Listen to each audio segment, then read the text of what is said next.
Okay, so this might be labeled Don't Wear Sweaters Part 2.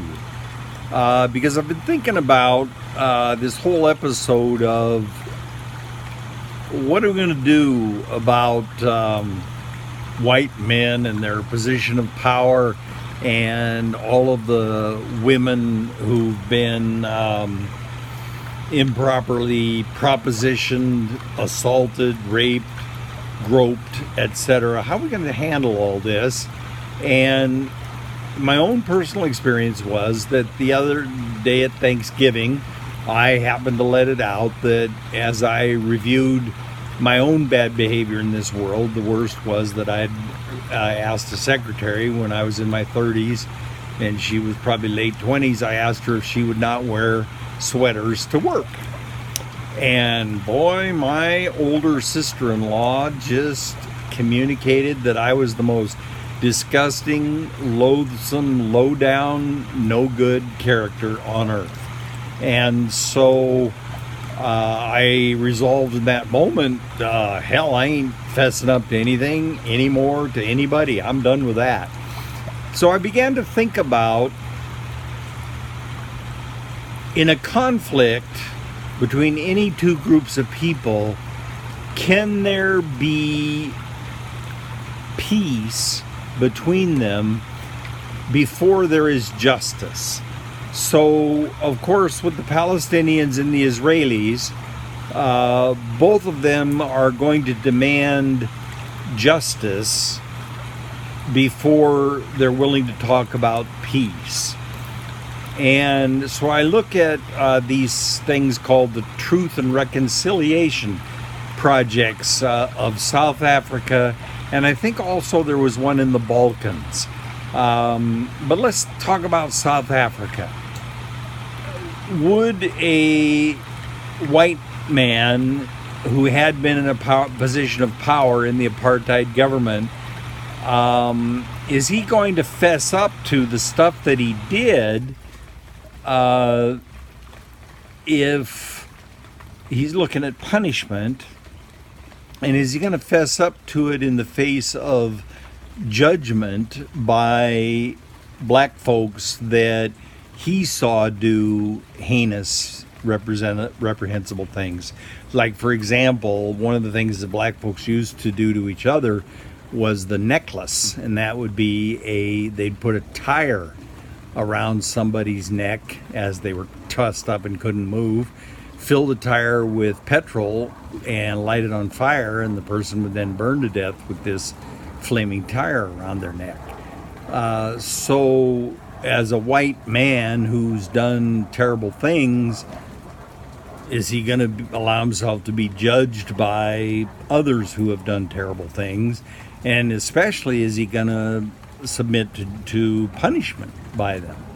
So I want to put in front of you two questions that might have very interesting answers if we can come up with them. And one is, can there be peace without justice, or peace before there is justice? I don't think so. But on the other hand, then there will never be peace. But then the second question arises, and that is, can there be justice without punishment? Is it enough that perpetrators, black and white, male and female in our culture, confess their heinousness, and that then be accepted as part of a reconciliation? So, can there be peace before there is justice? Can there be justice without punishment? And I don't know that we can do that. Okay, now, kind of a peripheral issue to all of this is,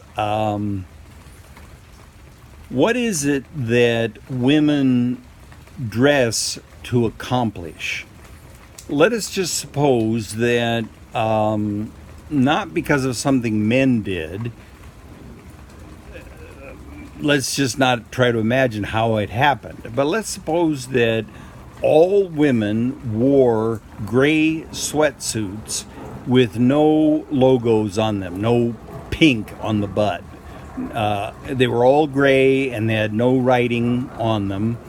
And that all women went without makeup and cut their hair crew cut.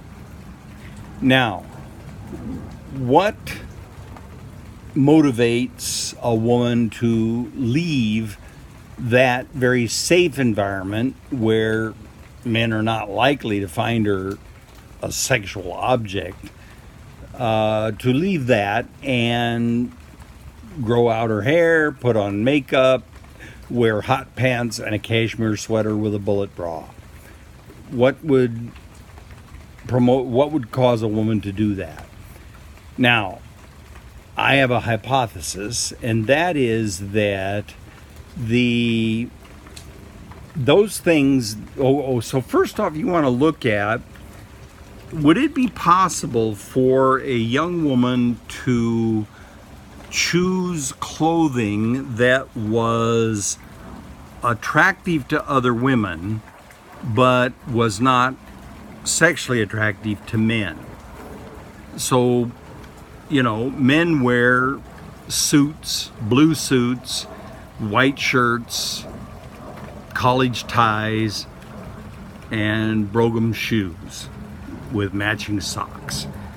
What if women wore similar suits? Now, I understand back in the 70s, we were all reading Dress for Success, and the man was suggesting that that's what women ought to be wearing, is the female counterpart of that. And that would be would make a woman appear to be presentable to other women without being sexually attractive, sexually provocative. Okay, now, so I want to make the proposition, because I don't know if it's true or not, that what women in our culture choose as attractive clothing is intentionally sexually attractive. So it's like that the water that all of us swim in was picked by white men. I'll give you that, or by men, period. Was picked by men, and that the water that we all swim in is that we all must dress in a manner that is sexually attractive. Women especially, and if they don't, they're of no account. So now, does that mean that a woman wears cashmere sweaters to work because she wants to be sexually attractive? I've actually talked to some, and they did, and that wasn't why they did it. That wasn't their motivation. But I'll say that it doesn't matter what stroke you choose to do in the water, backstroke, breaststroke, tread water.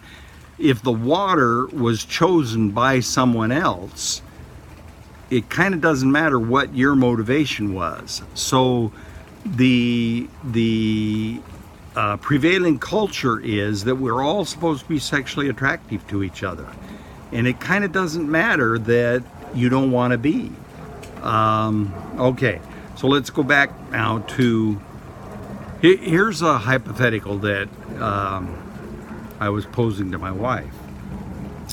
Let us suppose that I supervise a crew of 15 young men in their late 20s, early 30s, and one very attractive young lady.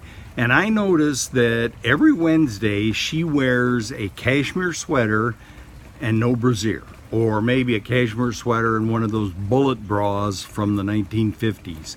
And I notice that in our group meetings on Wednesdays, the young men ain't got nothing to say. They ain't even looking at me as the boss, or whatever they got to say is really not very probative or helpful. Now, can I go to the young lady and suggest that what she wears on Wednesdays is not business appropriate attire? My wife insists that I cannot. because I am a white male and that it cannot be helped. It cannot be helped. I am communicating to her that she is merely a sex object.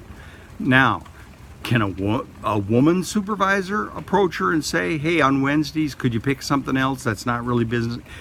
According to my wife, absolutely. A woman supervisor could have that conversation. So apparently there is no line at which a man could say, hey, that really doesn't work for our group. There's no motivation that is sincere and blameless enough that a man could have that conversation in our culture. It, in all circumstances, will communicate that she's seen only as a sex object and is not as a contributor to the team. Well, that's very interesting. All right. Well, then I think that what we may be coming to with all of these slam downs of famous men and the acknowledgement that this hypothetical that I'm proposing, and there's probably 100 other hypotheticals that bring up this issue. Young, attractive women are a problem in a group. And as a supervisor, maybe I don't want them in the group because of the problem. And I'm not able to go to 15 young men and say, hey, when she wears what she wears on Wednesdays, you are not to imagine what she looks like naked. You are to get totally focused on our group discussion and stay with us like you do on Tuesdays and Thursdays. That's hopeless. I can't go talk to those young men like that. It's like, hey, you have bad breath. I wish you wouldn't breathe during our meetings. Or you're getting to be quite the tubbo. Well, no, hell, forget tubbo. I don't want you to eat anymore. You know, a person's got to eat. A person's got to breathe. And a young man, I'm sorry, is going to get aroused. And what are we going to do about that? So, well, what I think we're going to end up doing about it is we're not going to hire attractive young women anymore. They're a distraction in the group. So, how are we going to resolve this problem? And the more that we humiliate famous men, I think that the more we may be headed toward this very unsatisfactory solution that I think may be imminent. I hate to see it happen. And where is the line between what women wear to be attractive and well regarded by other women, over which across that line, and it turns into hubba hubba, what do you look like naked? I really would like to hear your answers to these deep questions.